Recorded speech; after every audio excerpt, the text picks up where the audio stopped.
Hey, what's up, you guys? It's good to be back. It's good to be back once again. In today's video topic, we're going to be covering some Black Myth Wukong. Yes, ladies and gentlemen, the Game of the Year contender. But I'm going to be listing my top 5 most annoying bosses all throughout the game.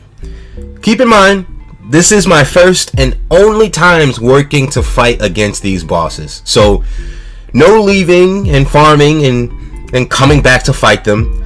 It's all, once I start, there's no stopping. Now, the only spoiler that you have to worry about is number 1. Numbers 5 through 2 aren't much of a spoiler, to be honest. Rest assured, I will provide you with a warning, so, you'll know ahead of time. So, let's get started. Number 5, we have the Wandering Right. Now, this is everyone's first, hold up, let me sit up in this chair real quick, boss fight, because once you encounter this first optional boss, you don't really have anything. No clones, no transformations, no nothing. Well, you do have the immobilization technique, but we'll get to that later. So, what I'm going to say is, only hardcore players stuck with their guns and kept fighting until they won. No excuses. No excuses, big dog. I didn't make the rules. Now, this big blue bald baby sackhead has 2 moves to look for. One where he digs his hand in the ground and continues to create bigger shockwaves, and the other is Miroku's hand seal from Inuyasha. And he whips it out quick as hell. No diddy. Just get his fight patterns down and use the immobilization technique after a big move for a longer duration. Next up, number 4, Yellow Wind Sage. Now, this boss is pretty damn annoying because he thinks he's a goddamn ghost. He really thinks because he mastered that cloud step that makes him special in some type of way. It doesn't. Now, all in all, this boss would have been a cakewalk if he didn't aggressively grab you out of nowhere, and if you can freaking see. I can't see anything with all this wind and dust in my eyes. There's so much dust everywhere. Now, what makes it dreadful is he is still moving as quick as he did before, with many dust tornadoes flinging you in the area for a Tekken combo. I'm not even lying. A full Tekken combo on you, bro. I had plans of putting him much higher on the list, but I ran into the others. With him, save your Red Tide's transformation when his health is, I want to say, about 25% remaining, and slash away. So let's get into the next one. Number 3, Non-Able.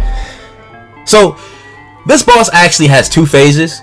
The first isn't difficult at all, though he can catch you off guard with some drop kicks here and there. I would recommend saving all your mana and might for the second phase here, where he releases his hands and just starts piecing you up. On the second phase, his punches hurt harder. Matter of fact, they hurt harder than my dad's belt.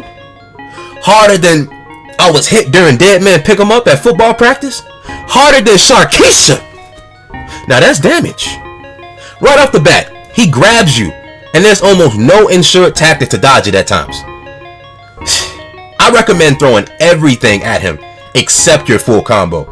If anything, hit, dodge, until you get that final heavy blow. He hones into you too with certain moves, so be careful. Your transformation for Red Tides could work out, but I hate him so much for breaking all my tactics with his hard kicks and punches. Not impossible, but it will definitely make you scratch your head here and there. Next, number 2, 100-Eyed Taoist. 100-Eyed Taoist Master. Not sure if I'm pronouncing that correctly, but still. This boss also has 2 phases, and the second one is not something you want to take lightly. For this boss, and I believe the only boss in the entire game, has the ability to just prevent you from transforming because he sees everything. So you're basically down to 3 abilities. He turns, I think, to stone or iron or metal. I don't know. He turns to some sort of stone, and his defense is stacked to the brim. Do not do what I did and bring your clones out when he prepares his eyes to zap you, leaving you with empty room to do no damage with the clones you've just set. I recommend bringing the clones out once he's returned from doing that stupid move. Now, here's your warning for the secret final boss. I'm not going to show you who you fight at the base game's end because it's just too much of a spoiler. So here we go. Number 1. So for this boss, you actually have to clear out every secret area and even beat the game to come back to fight him. You must not, I repeat, you must not start New Game Plus, otherwise you'd have to do the entire thing over again, I think. Erlang is one of those bosses that's clearly your rival, and it definitely shows because he's talking trash to you the entire time, claiming you ain't really him, you know what I mean? Until you eventually prove you're that guy. So, this boss has armor appearing every 20% of health depleted. This guy is the definition of how long are you gonna float up there until you actually do the damn move. When you transform, be careful not to let his transformation hit you out of yours. And every time you bring yours out, he brings his out to humble you. I actually had to fall asleep and wake up the next day to beat this a-hole. Do not be like me and wait to talk to Shoe Dog with your cores once you're done with everything. I could have had everything, but I chose to restrict myself because I'm clueless. But those are my 5 annoying bosses in Wukong. Let me know in the comments down below your 5 most annoying bosses. Hit me up with a like and sub for support. Help me get to 200 subs if you will, and we'll start doing some giveaways.